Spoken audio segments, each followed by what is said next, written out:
This shower's been leaking periodically, they said. Doesn't make a lot of sense, but leaks are kind of funny that way sometimes. There's obviously something going on because below here is the living room, and they've been getting drips on the ceiling once in a while, not all the time. So I got to do some investigating here, and that whole wall moves when you grab that handle.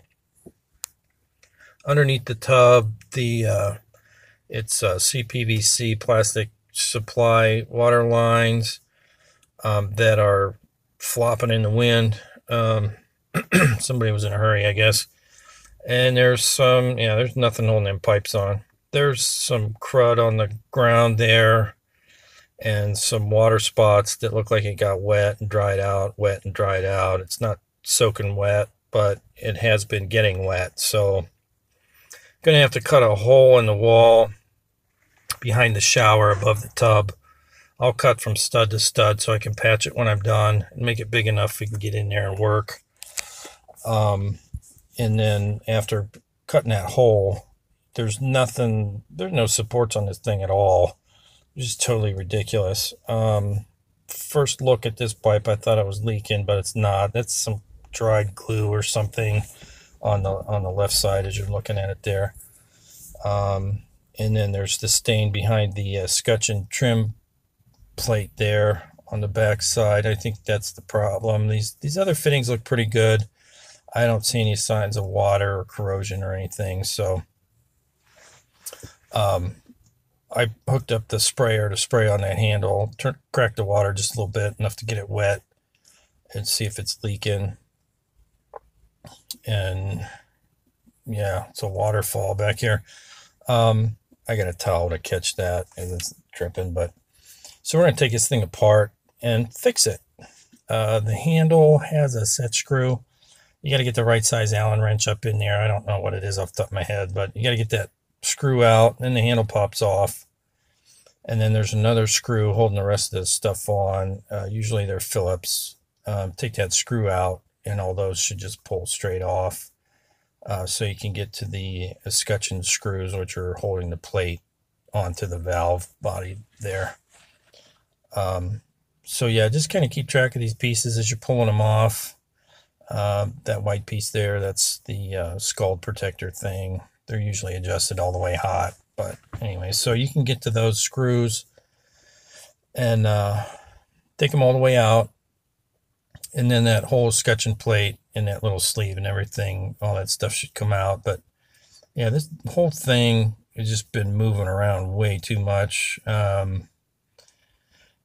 little too much play. Usually those things are pretty snug around the gasket that's on the back of it. So pulling it off, you can see where it's been getting wet. We already saw that from the back, but that gasket is pretty worn off. That's probably, oh, hey, look at that. Somebody missed the hole.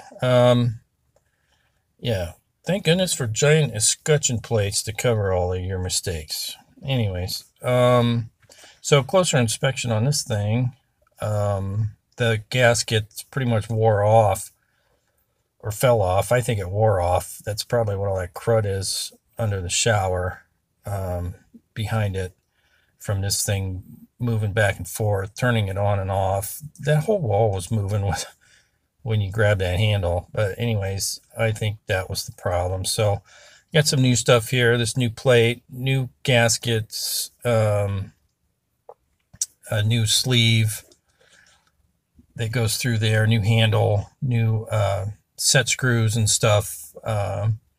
Everything new on the outside. Just get rid of that rusty old stuff. So yeah, that thing's blowing in the wind too. I'm gonna put a pipe clamp on this copper stub out there on the bottom, right in the center.